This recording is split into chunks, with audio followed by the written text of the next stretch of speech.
Have you ever seen a little child look at himself in the mirror for the first time? At first he giggles and he moves around and he slaps at it and he realizes that the person on the other side is doing exactly the same thing as he is. And then the giggles become silence as he realizes that that's not another person. That's me. Jesus holds a mirror up for us when he tells the parable of the prodigal son.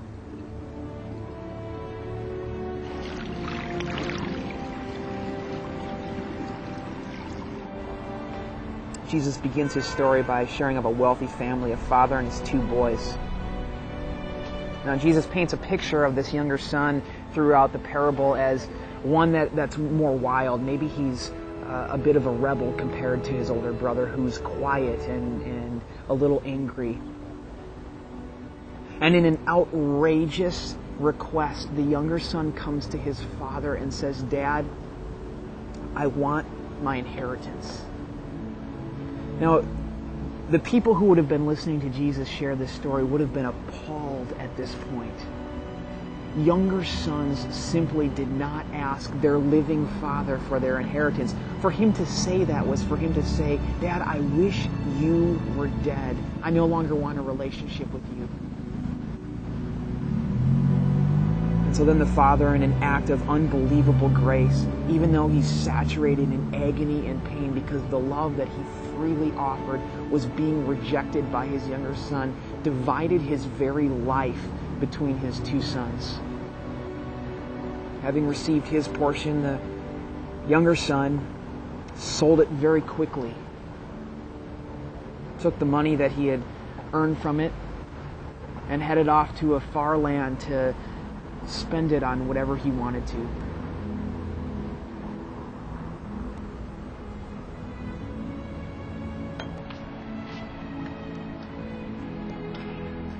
Knowing that he couldn't spend his inheritance in his home area because everyone knew what he had done, the younger son fled to a distant country and squandered everything that he had in loose living. Now, while he was there, a severe famine hit the land, and for the first time in his life, a once wealthy son experienced need. Only this time he didn't have his father's resources to fall back on. All he had were his memories. And so he hired himself out to a local farmer who sent him out to the pig pens to tend his pigs.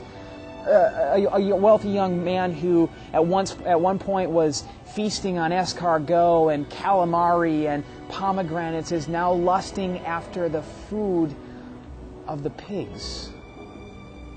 Realization would soon set in. You can only be jealous of pigs for so many days.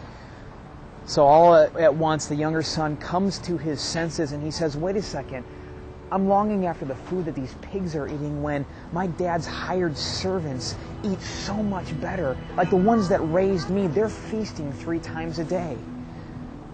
And so I don't know if it was several days of this or maybe it was the next day.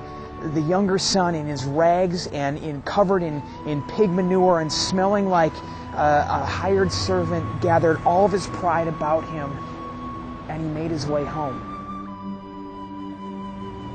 The text continues with the younger son while he's still a long way off. The father, who was waiting and watching, saw him and in an act of scandalous love runs to him and sweeps him up and kisses him and wouldn't hear any apologies or pleas for forgiveness, but instead reinstated him as his son. Jesus, in the parable of the prodigal, holds up a mirror and invites us to gaze into it.